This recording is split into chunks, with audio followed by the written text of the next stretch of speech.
अब सारे बच्चे हेडिंग लिख लो, मॉडुलस फंक्शन क्या होता है, और जैसे मैं बता रहा हूँ वैसे इसको ब्रेक करने की कोशिश करोगे। हेडिंग डाला तुमने मॉडुलस फंक्शन, मॉडुलस फंक्शन। इसके बारे में दो तीन चीज़ें जानेंगे। एक तो ये जो हमें रटना है कि मॉड की वैल्यू कभी निगेटिव नहीं होती, एक ही है, ठीक है। लेकिन इसमें भी दो तीन छोटी छोटी बातें हैं। जैसे मान ले बेटा, सारे बच्चे यहाँ देखेंगे, लिखना बंद करो। मैं मॉड की डेफिनेशन लिख रहा हूँ। डेफिनेशन अगर तुम्हारे पास कहीं मॉड एक्स लिखा है, मैं जब भी पूछूंगा मॉड की डेफिनेशन क्या होगी, तो तुम हमेशा जैसे मैं पढ़ा रहा हूँ ऐसे मॉड की डेफिनेशन बोलोगे। ये बोलोगे कि सर जब मॉड के अंदर की वैल्यू, जब मॉड के अंदर की value greater than equal to zero होगी तो उस टाइम मॉड पॉजिटिव से खुलेगा, ठीक है। और जब मॉड के अंदर की वैल्यू लेस देन जीरो होगी, इसका मतलब निगेटिव वैल्यू है, तो मॉड पक्का निगेटिव से खुलेगा। ऐसा क्यों? क्योंकि मैंने तो अभी ये सिखाया कि मॉड तो हमेशा पॉजिटिव वैल्यू देता है, ये स्कूल में भी सिखाया जाता है, हर जगह सिखाया जाता है। लॉजिक ये है इसका, अगर मैं तुम्हें बोलूं कि मॉड 5 निकालना है, तो मॉड के अंदर की वैल्यू है कैसी, पॉजिटिव, तो मॉड कैसे खुलेगा, तो ये आंसर आ गया, ठीक। मॉड मैंने लिखा -5 का, मॉड के अंदर की वैल्यू कैसी, नेगेटिव, तो मॉड कैसे खुलेगा, -5। आंसर क्या आया? देखो आंसर दोनों ही केस में प्लस आता है, आंसर दोनों ही केस में प्लस आता है। नहीं बेटा, उसको बदतमीजी कहते हैं, पहले सुनते रहो। अगर मेरे पास में, क्योंकि अभी तो मैं कांस्टेंट में बता रहा हूँ तो बड़ा मजा आ रहा है सुनने में, लेकिन ये क्वेश्चन आएंगे वेरिएबल के फॉर्म में, तो वेरिएबल के फॉर्म में हमें नेगेटिव से भी खोलने होंगे, पॉजिटिव से। क्योंकि यहाँ पे क्या है, अब तुम ये मत कहना सर ये तो नेगेटिव वैल्यू आ रही है, ये नेगेटिव नहीं है, ये पॉजिटिव है, क्योंकि एक्स की वैल्यू नेगेटिव है। एक्स की वैल्यू नेगेटिव पुट करोगे तो नेगेटिव नेगेटिव क्या बन जाएगा तुम्हारा, पॉजिटिव बन जाएगा। तो मॉड की डेफिनेशन सारे बच्चे एक तो ये याद रख लो, ये जल्दी से लिखो, तो फिर मैं थोड़ा मॉड को ब्रेक करना सिखाता हूँ। जल्दी लिखो बेटा, मेरे को खुद नहीं आया, ये मेरे को भी नहीं आया बेटा, ये नहीं पता होगा ना। ये वाला समझ में आया कि मॉड की डेफिनेशन क्या होती है, कि अगर मॉड के अंदर की वैल्यू निगेटिव है तो मॉड हमेशा निगेटिव से खुलता है। तो मॉड के अंदर की वैल्यू कैसी थी, निगेटिव, निगेटिव का मतलब लेस देन जीरो, तो मॉड कैसे खुलेगा, निगेटिव से। तो निगेटिव लगा दिया मैंने, माइनस लगा दिया आगे, और ये माइनस माइनस क्या होता है, प्लस। जल्दी करो। अब मैं कुछ क्वेश्चन दूंगा, उनको ब्रेक करोगे कैसे, मॉडुलस फंक्शन को ब्रेक करना सीखोगे।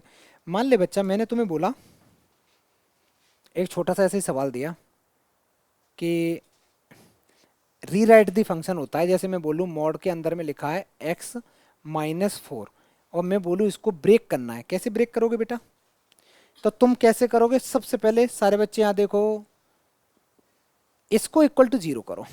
x-4 को जीरो किया तो x की वैल्यू कितनी आ गई, 4 आ गई ना।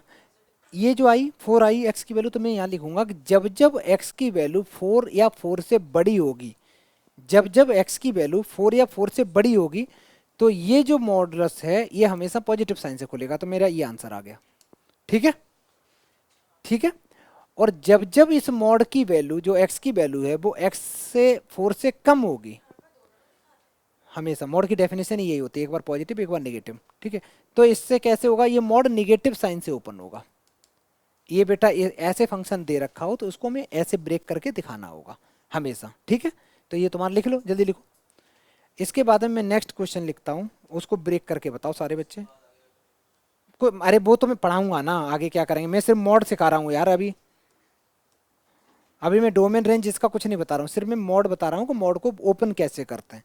इसको ओपन करो सारे बच्चे, सुनो। जिन बच्चों का आंसर आ गया अच्छी बात है, पहले हम इसको बोलते हैं, अभी से आदत डालो, जब भी मैं यहाँ से जो पॉइंट निकालता हूँ उसको बेटा क्रिटिकल पॉइंट भी बोलते हैं, ठीक है। क्रिटिकल पॉइंट या कॉर्नर पॉइंट, इसकी आदत डाल लो। यहाँ से अगर मैं निकालूंगा तो 3x-2 को मैंने इक्वल टू जीरो किया तो x की वैल्यू कितनी आ गई, x की वैल्यू बेटा 2/3 आ गई। तो यहाँ लिखोगे कि जब जब x की value greater than equal to 2/3 होगी तो ये मॉड पॉजिटिव से खुलेगा, ठीक है। और x की वैल्यू जब 2/3 से कम होगी तो ये नेगेटिव से खुलेगा। बस यही तो छोटी सी बात है। अच्छा, अगर इतना सीख गए हो तो अब बेटा बढ़ते हैं थोड़ा सा आगे। मॉडल्स का क्वेश्चन जब भी सॉल्व करोगे तो हमें प्लस माइनस को हमेशा ध्यान में रखना है। इस बच्चे ने, एक बच्चे ने सही भी किया, आदित्य ने। कैसे, डोमेन की टेंशन नहीं है, डोमेन वाले पार्ट के लिए तो तुम लोग डायरेक्ट कर सकते हो इसको। कैसे, डोमेन निकालते समय, डोमेन निकालते समय तो तुम क्या करोगे, x-3 को जीरो किया, तुम बोलोगे सर x की वैल्यू 3 आ गई, इसका मतलब ये है, या नॉट इक्वल टू लगा दो, बात एक है। तो डोमेन हो गई all real number except 3। Domain तो बड़ी आसान। रेंज निकालते समय मैंने क्या बताया, क्वेश्चन को सॉल्व करना अलाउ है, अलाउ है ना बेटा। तो मैं इस क्वेश्चन को पहले रीराइट करूंगा, कैसे, इसको पहले सही से लिखूंगा फंक्शन को। तो यहाँ पे समझना बेटा, फंक्शन एफ ऑफ एक्स जो है, एफ ऑफ एक्स जो फंक्शन है मॉडुलस फंक्शन है, तो मॉडुलस फंक्शन एक बार पॉजिटिव से ओपन होगा, एक बार निगेटिव से होगा। वो कैसे, इसका क्रिटिकल पॉइंट कितना आ रहा, 3। तो जब जब x की वैल्यू 3 से ग्रेटर देन होगी तो ये मोड कैसे खुलेगा, तो यहाँ मोड खुलेगा पॉजिटिव से, और डिनोमिनेटर में मोड है ही नहीं, वो तो एज इट इज रहेगा बेटा। आगे सुनो, और एक बार जब x की वैल्यू लेस देन 3 होगी तो मोड कैसे खुलेगा, तो माइनस साइन के साथ में बेटा मोड खुल जाएगा। ब्रैकेट लगा दिया करो जब भी तुम माइनस साइन से ओपन करते हो। देख छोटू, ये कट्टी पिट्टी हो गया, ये कैंसिल आउट हो गया। आगे बढ़ते हैं, आगे बढ़ते हैं। तो एफ ऑफ एक्स की जो वैल्यू निकल के आ रही है वो आ रही, एक बार 1 आ रही, और ये -1 1 तब आ रही जब x की value greater than equal to 3 है। बोल नहीं बेटा, धीरे धीरे क्या बोलता रहता, पॉजिटिव नेगेटिव। अब फिर से वही बात, ऋषभ ये जो फंक्शन है क्या ये x पर डिपेंड है, डिपेंड ही नहीं है ना बेटा। कुछ भी तुम पुट करो इसके दो ही आंसर आएंगे, या तो 1 आएगा या -1। जब तुम x की वैल्यू 3 से बड़ी पुट करोगे तो +1 आएगा, जब तुम 3 से निगेटिव में वैल्यू लेके जाओगे या 3 से छोटी वैल्यू लेके जाओगे तो -1 आएगा। तो इसके दो ही आंसर पॉसिबल है। तो रेंज क्या हो गई तुम्हारी, इसकी जो रेंज है वो हो गई -1 से लेके और 1, सॉरी -1 और 1, बस दो ही वैल्यू है बेटा। तो इसको करली ब्रैकेट में दिखाना है, यहाँ पे क्लोज ब्रैकेट ओपन ब्रैकेट नहीं लगाना है, क्योंकि यहाँ पे इसकी दो ही वैल्यू हो सकती है, इसके अलावा कुछ पॉसिबल ही नहीं है। ठीक है, तो ये बेटा इसका करेक्ट आंसर हो गया, रेंज हो गई। सारे बच्चे करो, इंपॉर्टेंट क्वेश्चन था। रेंज वाले क्वेश्चन में हमें प्रॉपरली उसको पॉजिटिव निगेटिव से ओपन करना होता है, सॉल्व करना होता है, फिर आंसर देना होता है। सुनो बेटा, अब यहां देखो, यहां पे तुम्हें पूरे क्वेश्चन पे मन ध्यान दो, तुम सिर्फ और सिर्फ मॉडुलस पार्ट पे ध्यान दो। मॉडुलस पार्ट क्या कहता है, मॉडुलस पार्ट ये कहता है इसका क्रिटिकल पॉइंट निकालो। क्रिटिकल पॉइंट कितना आ रहा है, 0 ही तो आ रहा है बेटा। जो भी मोड के अंदर में है उसको इक्वल टू 0 कर दिया करो। तो x की वैल्यू क्या निकल के आई यहाँ से, 0। अगर मोड के अंदर में x -2 होता तो मैं उसको इक्वल टू 0 करता तो x की वैल्यू 2 निकल के आती। ठीक है, तो मेरी x की वैल्यू 0 आ गई, ये हो गया क्रिटिकल पॉइंट। अब हम कैसे बढ़ेंगे, इसी से हम सोचेंगे आगे कैसे। जब जब मेरी वैल्यू x के ग्रेटर देन इक्वल टू 0 होगी, x की वैल्यू, तो ये मोड कैसे खुलेगा, तो पॉजिटिव से खुलेगा। तो ये मोड खुलेगा ऐसे करके, ऐसे खुल जाएगा। किसी को कोई आपत्ति नहीं आया, बहुत बढ़िया बेटा। x की वैल्यू जब मैं ग्रेटर देन इक्वल टू 0 रख रहा हूं तो कैसी है, ये मोड कैसे खुलता है, पॉजिटिव। तो ये मोड मैंने डंडी हटा के फेंक दी, पॉजिटिव साइन लगा दिया। बिल्कुल आसान चीज है ना, डंडी हटा दो उनको। और जब निगेटिव में अगर लेस देन ले रहा हो तो डंडी जो आगे उसके साइन कैसा लगा दूंगा, नेगेटिव लगा दूंगा। अभी एक दिन एक पेरेंट्स आए, कह रहे थे सर आप लोग हिंदी में क्यों पढ़ाते हैं। सच में, मैंने कहा बच्चे को मैथ्स आती है, नहीं नहीं मैथ्स में कमजोर है। मैंने इसीलिए कमजोर है। उसको बताते रहो put the value of x इन 3, समझ में नहीं आएगी उसे बोलो पुट दी वैल्यू ऑफ, मत बोलो डायरेक्ट बोलो यहाँ से उठा बेटा इसके मुंह में डाल दे, समझ में आता है बच्चे को, दिल में उतरेगा हाँ अच्छा ये करना था बस। आगे सुनो बेटा, ये किया। यहाँ पे जैसे ही तुम्हें पता है कि निगेटिव है तो मोड कैसे खुलेगा, तो मोड की डंडियां फेंक दो, क्या लगा दो, माइनस साइन। अब समझ में आ रहा, अब आया, देखा बेटा। और एमएटी में पढ़ रही लड़की है ना, सबको आसान भाषा चाहिए। आगे सुनो बेटा, ये मैं एफ ऑफ एक्स को ही ब्रेक कर रहा हूं अभी, अभी मैं सिर्फ एफ ऑफ एक्स को ब्रेक कर रहा हूं। आगे सुनते रहो बेटा। इसको मैंने सॉल्व किया तो 1/रूट के अंदर में 2x है, ये आ गया 1 अप, अच्छा ये कितना आ गया बेटा, 0। 1/0 क्या होता, इन्फिनिटी होता है। मैं लिखता जा रहा हूं, मैं सिर्फ अभी सिर्फ क्वेश्चन को ब्रेक करना सिखा रहा हूं तुम्हें।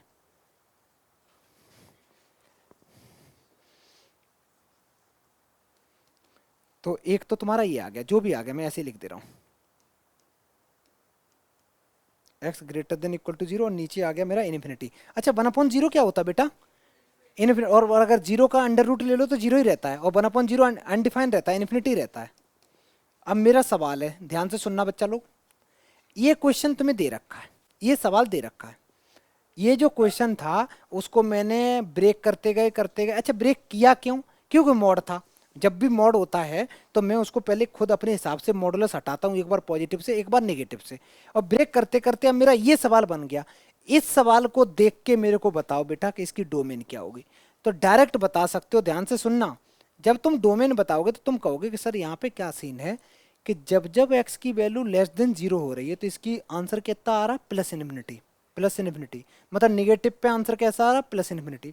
और एक्स की वैल्यू जब तुम जीरो से बड़ी पुट कर रहे हो तो आंसर कैसा आ रहा, 1 अपॉन ये आ रहा है ना, जब भी जीरो। और पहली बात तो ये अनडिफाइंड वाला केस है, अनडिफाइंड वाला केस है। यहाँ तो ये तो खैर कंसिडर भी नहीं होता है, क्योंकि ये जो है ना एफ ऑफ एक्स, क्या ये एक्स पे डिपेंड कर रहा है, ध्यान से सुनो। एफ ऑफ एक्स की वैल्यू जो आई है इन्फिनिटी, क्या ये एक्स पे डिपेंड कर रही है, नहीं कर रही। जब इस पे डिपेंड ही नहीं कर रही तो इसको तो भूल जाओ। हमारा मेन फोकस रहता है कि जहाँ फंक्शन में एक्स है उसमें हम क्या क्या पुट कर सकते हैं। इसमें बेटा क्या क्या पुट कर सकते हो, तो ऐसे भी तो सोच सकते हो कुछ बच्चे, जो 2x है उसकी वैल्यू कैसी होनी चाहिए, ग्रेटर देन जीरो होनी चाहिए। सोच सकते हो ना बेटा। तो x की वैल्यू कितनी आ गई, ग्रेटर देन जीरो आ गई। तो इसका मतलब ये हो गया कि जो तुम्हारा डोमेन है वो जीरो से लेके इन्फिनिटी तक आ गया, जीरो पे ओपन ब्रैकेट। कुछ बच्चे तुक्का मारते हैं कि सर यहाँ इक्वल टू लगाए तो जीरो पे लगा दो क्लोज ब्रैकेट। भाई हम नहीं लगा सकते क्योंकि 1/0 तो अनडिफाइन होता है। हाँ वो नहीं, यहाँ से देख के डायरेक्ट आंसर नहीं लिखना। ये तो क्वेश्चन भाई मैंने ब्रेक किया है, अभी डोमेन तो निकाली नहीं। यहाँ तक मैंने मॉडुलस वाले क्वेश्चन को ब्रेक कर दिया। ब्रेक करने के बाद इसकी कितनी प्यारी सी शक्ल आ गई, फिर मैंने इसको रूट को उठाया, यहाँ रखा, ग्रेटर देन जीरो लिखा, सॉल्व किया, डोमेन पता चल गई। ठीक है, सारे बच्चे जल्दी करो, ये आंसर हो गया। फिर से समझ आए पूरा, कहाँ से बेटा चालू हो जाए। ऐसे 10-20 बार पूछ लो ना, हम आत्महत्या कर लें। हाँ बता बेटा। अच्छा ये वाला, ठीक है बेटा, तब सो गई होगी बच्ची। बेटा यहाँ पे अगर ये सिर्फ तुम्हें इतना सवाल मिले तुम्हारी जिंदगी में तो डोमेन क्या होगी, क्या होगी बेटा, अगर सिर्फ इतना सवाल मिले। चल यहाँ मत भूल जा, भूल जा। एक डोमेन, एक क्वेश्चन बताना बेटा, मैंने लिखा ऐसे, डोमेन क्या होगी इसकी। हाँ डोमेन, जब रूट में ऐसे दे रखा है बेटा, इसकी डोमेन क्या होगी। वेरी गुड, फिर ग्रेटर देन, तो very good, x greater than one domain हो गई। अच्छा अब बताना बेटा डोमेन क्या होगी। क्या बात है, अब बताना डोमेन क्या होगी। तो ऐसे बोलोगे ना 2x ग्रेटर देन जीरो, तो x ग्रेटर देन जीरो, यही तो हुआ। यही तो दीदी लिखा मैंने, यही तो लिखा है ना। चलो आगे बढ़े। दो बार मत बोल बेटा, सुन लिया एक बार में आंसर।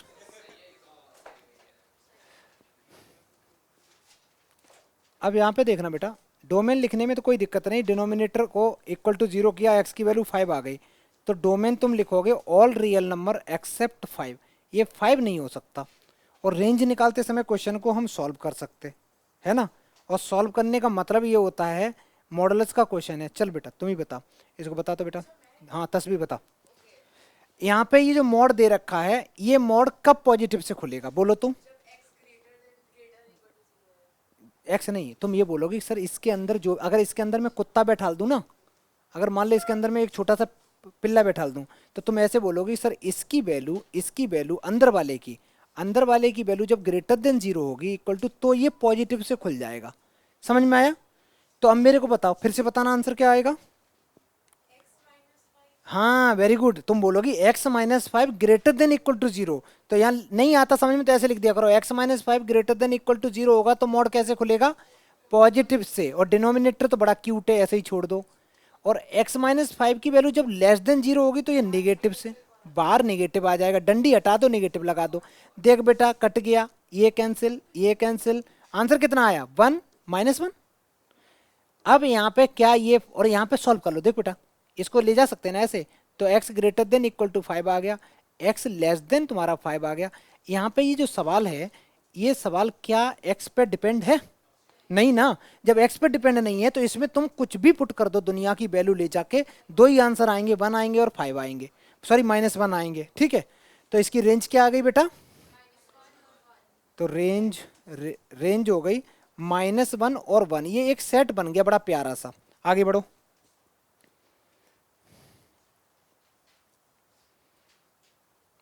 सारे बच्चे देखो हेडिंग डाल लो, आइडेंटिटी फंक्शन होता क्या है। तो अगर कोई फंक्शन है रियल नंबर से real number F of x equal to अगर एक्स दे रखा है, F of x equal to अगर एक्स दे रखा है, तो पहली बात तो तुम थोड़ा सा याद करो क्लास नाइन्थ। अगर सिर्फ ये फंक्शन है तो इसमें तो यार एक्स की जगह कुछ भी पुट कर सकते हो। तो डोमेन क्या हो गई, और रियल नंबर, रेंज क्या हो गई, और रियल नंबर। तो मैंने लिख दिया आइडेंटिटी फंक्शन की डोमेन और रियल नंबर होती है और रेंज क्या होती है, और ये 1 मार्कर क्वेश्चन है। तुमसे पूछा जाएगा ऐसे कि write down the domain and range of identity function, तो क्या आंसर दोगे, all real number, all real number. समझ में आ गया? आगे सुनो। अब ये लिखने के बाद में मेरा एक सवाल है, अगर मैं तुम्हें बोलूँ कि F of x equal to अगर एक्स है बेटा, तुम्हें ग्राफ बनाने को बोलूँ, बड़ा आसानी से ग्राफ बना सकते हो, देखते चलना। जो एफ ऑफ एक्स होता है क्लास नाइन्थ में, इसी को हम वाई बोलते हैं। क्लास नाइन्थ में जो वाई होता है वो एफ ऑफ एक्स बोलने लगते हैं हम लोग बड़ी क्लास में आके वाई को, यही सेम चीज होती। अगर मान ले बच्चा मैं एक्स की जगह पे 0 ले लूँ तो वाई की वैल्यू कितनी आ रही, 0, 1 2 3 4, 1 2 3 4, -1 -2 -3 -4, -1 -2 जो भी है। अब सुनो बेटा, मैंने x की 0 ली तो y की कितनी आ रही, 0। x की मैंने 1 ले ली तो y की कितनी आ रही, 1। x की 2 ले ली तो ये। मजेदार बात ये ऐसे चल रही होगी इसकी जिंदगी हमेशा। हमेशा तुम्हारा फर्स्ट क्वाड्रेंट और लास्ट चलेगा, थर्ड क्यों चलेगा, क्योंकि इन दोनों में प्लस प्लस होता है और इसमें प्लस माइनस माइनस दोनों होते हैं, इसलिए ग्राफ हमेशा ऐसा बनेगा। ये तब ग्राफ बनेगा जब तुम्हारा F of x equal to बेटा एक्स होगा तब। सुनो पहले एक सेकंड के लिए, अगर मान लो f of x equal to minus x होता तो सीधी सीधी बात है, तो अगर तुम x की वैल्यू नेगेटिव डालते, पूरा सुनो, x की वैल्यू नेगेटिव डालते तो y की पॉजिटिव आती, और y की अगर x की तुम पॉजिटिव डालते तो y की नेगेटिव आती। तो प्लस माइनस किस क्वाड्रेंट में होते हैं, तो उसका ग्राफ फिर ऐसे बनता। लेकिन हम लोगों को जो पढ़ना है वो ये पढ़ना है कि ऐसा भैया आइडेंटिटी फंक्शन होता है। समझ में आ गया? ठीक है, याद करो। क्योंकि अभी तुम 11th में हो, तुम्हें मैं एक चैप्टर पढ़ाऊंगा स्ट्रेट लाइन, उसमें मैं बार बार ऐसे करके मैं स्लोप वगैरह निकालूंगा कि लाइन ऐसी है तो स्लोप पॉजिटिव, ऐसी है तो स्लोप नेगेटिव, उसका एंगल वैंगल बनना सिखाऊंगा। ठीक है, अभी बस सुनते रहो ध्यान से, जल्दी लिखो बेटा। तो इसमें हमें क्या याद रखना कि भैया इसकी डोमेन होती है रियल नंबर, रेंज होती है आर, और इसका कुछ ऐसी शकल बनती है, और शकल बनाना तुम्हें आ भी गई। नेक्स्ट, हाँ भाई बनाना है, और क्या करोगे तुम, नहीं तो चाट जा बेटा।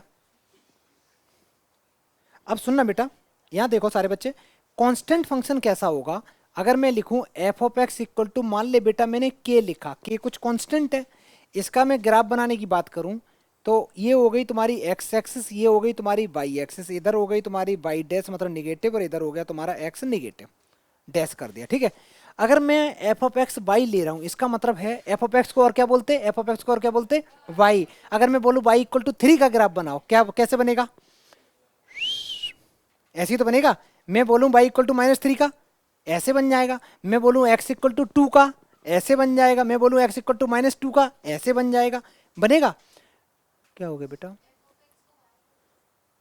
हाँ दीदी ऐसा होता है, एफ ऑफ एक्स को y कहते हैं।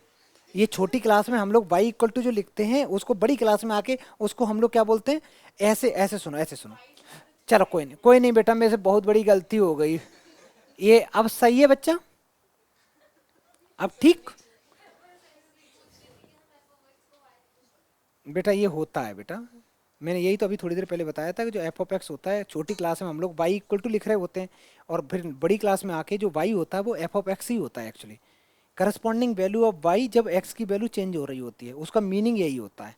ठीक है, मान लो होता है, कहो हाँ होता है, बोलो हाँ होता है। ठीक है, तो यहाँ पे मैंने एफ ऑफ एक्स लिख दिया। अब यहाँ पे क्या है कि मैंने कोई भी वैल्यू ले ली तो ये ग्राफ कुछ ऐसे ही बनेगा। ये तुम्हारा F of x equal to K का ग्राफ बन गया। मेरा एक सवाल है, मैं पूछूं तुम्हें कि बेटा इसका डोमेन बताओ, और फिर मैं पूछता हूं इसकी रेंज बताओ। कांस्टेंट ऐसे मैंने लिया नहीं, लेने को तो मैं 2 लिख सकता था, कुछ भी ले सकते, के की वैल्यू -3 भी हो सकती है, इसीलिए मैंने यहाँ पे कोई नंबर नहीं लिया।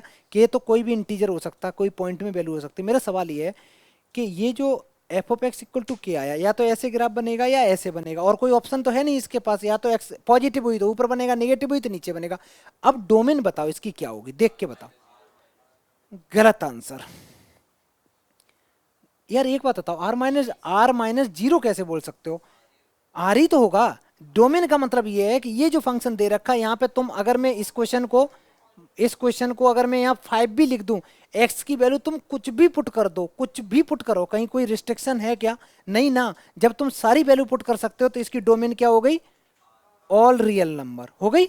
आगे सुनो, जब हम रेंज की बात, मत बोलो ना, कैसे धीरे धीरे बोल रहे, चुपचाप रहो ना, सुनो। अब जब रेंज की बात कर रहे हैं तो रेंज में तुम x की वैल्यू कुछ भी चेंज करो, कुछ भी चेंज करो, क्या इस पे कोई घंटा फर्क पड़ रहा है? नहीं पड़ रहा है। जो कांस्टेंट है भाई वो तो x पे डिपेंड ही नहीं कर रहा है, तो इसका वैल्यू बेटा हमेशा k रहेगी। मतलब जो वैल्यू है वही रहने वाली है, कांस्टेंट फंक्शन है, नाम देखो ना। अगर मान लो यहाँ 5 होता तो 5 ही रहता है, 10 होता तो 10 ही रहता, रेंज चेंज ही नहीं होती। अभी ये क्वेश्चन नहीं किया था मॉडुलस का थोड़ी देर पहले कि जिसकी 1 और -1 आई थी वैल्यू, वहां पे x पे वो डिपेंड ही नहीं कर रहा था, तो वो कांस्टेंट फंक्शन बन गया। तो वहां में बोलता कांस्टेंट फंक्शन तो समझ में ना आता, लेकिन यहाँ आना चाहिए। कांस्टेंट फंक्शन की रेंज क्या होती? उसकी वैल्यू। और डोमेन क्या होती? और रियल नंबर। ठीक है, आगे बढ़े, जल्दी करो बेटा, एक लास्ट लिखाना फिर तुम लोग घर जाओगे अपने अपने, जल्दी करो। एक हेडिंग और डाल लो बेटा, लास्ट 3rd नंबर पे लिख लो बेटा, मॉडुलस फंक्शन। अभी लिखा था ना, अब यहाँ पे हम लोग उसका ग्राफ बना रहे हैं मॉडुलस फंक्शन का। मॉडुलस फंक्शन अभी इसमें कैसे होता है? मॉडुलस फंक्शन का जो ग्राफ बनता है, मॉडुलस फंक्शन का ग्राफ बनता है, ये एफ ऑफ एक्स, अब मैं जानबूझ के लिख रहा हूँ इसके लड़की की मिसका के चक्कर में। सुनो ध्यान से देखो, अगर मैं तुम लोगों को बोलूँ कि F of x equal to बेटा मॉड एक्स दे रखा है, ठीक है, और इसकी डेफिनेशन क्या कहती है? आदित्य, इसकी डेफिनेशन कहती है कि ये पॉजिटिव होगा जब x की value greater than equal to 0 होगी, ये नेगेटिव होगा जब x की वैल्यू लेस देन 0 होगी, यही कहता है। और ये है किसके इक्वल? पहले तुम ग्राफ समझो, ग्राफ समझना। एफ ऑफ एक्स की वैल्यू x होगी जब x की वैल्यू ग्रेटर देन 0 होगी, और एफ ऑफ एक्स को और क्या बोलते हैं हम लोग? y भी बोलते हैं। मतलब सीधी सीधी y है, y इक्वल टू एक्स दे रखा है। x की वैल्यू अगर मैं 1 ले लूं तो y की कितनी आ रही? अगर x की वैल्यू में 1 पुट कर दूं तो यहाँ पे 1 पुट कर दूं तो एफ ऑफ एक्स की वैल्यू आ कितनी रही? 1। 2 पुट करने से 2, 3 पुट करने से 3, 4 पुट करने से 4, और निगेटिव में पुट कर नहीं सकते क्योंकि x ग्रेटर देन 0 है। तो मजेदार बात यह है कि 1 पुट कर रहे हैं तो 1 आ रही, 2 पुट कर रहे हैं 2 आ रही, 3 पुट कर रहे हैं 3 आ रही, 4 पुट करने से 4, मतलब ऐसी जिंदगी चल रही। रटो मत, रटो नहीं, कोई भी चीज ध्यान से समझ, रटना नहीं है। यहाँ पे पॉजिटिव है ना बेटा, x ग्रेटर देन पॉजिटिव है, कोई भी वैल्यू तुम, क्योंकि एफ ऑफ एक्स एक्स के इक्वल है ना, तो जो भी वैल्यू डालोगे वो उसकी करस्पॉन्डिंग y की भी वैल्यू भी है, तो ये फर्स्ट क्वाड्रेंट में चल रहा। आगे सुनो, यहाँ पे देखना बेटा, x की जैसे ही तुम नेगेटिव वैल्यू डालोगे, कुछ भी x की वैल्यू मैंने मान लो 1 डाल दी, तो एफ ऑफ -1 कितना आ रहा? -1 के इक्वल आ रहा, सॉरी +1 के इक्वल आ रहा। अगर तुमने 2 डाल दी, माइनस के 2 डालोगे तो +2 आएगा, 3 माइनस के डालोगे तो +3 आएगा, 4 माइनस के डालोगे तो +4 आएगा। मतलब ऐसा हो रहा है कि तुम x की वैल्यू निगेटिव तो यहाँ होती है बेटा, और y की वैल्यू आ रही, जो y का मतलब एफ ऑफ एक्स की जो वैल्यू आ रही है, एफ ऑफ एक्स ये वो पॉजिटिव आ रही। इसका मतलब ये भाई साहब का ग्राफ ऐसे बनता है। तुम्हें हमेशा एक चीज याद रखनी कि मॉडुलस का ग्राफ ऐसे होता, हमें याद रखना, मॉडुलस का ग्राफ हमेशा ऐसे बनता, वी शेप में। ये तुम्हारा मॉडुलस का ग्राफ हो गया। अब तुमसे कोई अगर पूछे ना कि अच्छा ये ग्राफ ऐसे टर्न होता है, टर्न किस पॉइंट पे होता है, तो तुम बोलोगे अपने क्रिटिकल पॉइंट पे। क्या बोलोगे? क्रिटिकल पॉइंट पे टर्न होता है। तो यहाँ पे, और ये जो ग्राफ है वो बन गया F of x equal to X का, और ये किसका बना बेटा? F of x equal to -x का, ये बन गया। समझ में आया? अब मेरा एक और, डोमेन बताओ। तो और रियल नंबर बेटा, इसमें तो सब कुछ पुट कर सकते हो। और रेंज बताओ। अब रेंज बताते समय, रेंज क्या होती है? आउटपुट। और मॉडुलस के जो सवाल होते हैं वो नेगेटिव वैल्यू नहीं देते, मॉडुलस सवाल नेगेटिव तो नहीं देते, तो इसकी जो रेंज होगी वो कहाँ से है? 0 से लेके इन्फिनिटी तक जा रहे हैं, ठीक है। तो 0 से लेके बच्चा इन्फिनिटी तक जा रहा है, और 0 क्या डाल सकते हो? Yes we can put equal to है।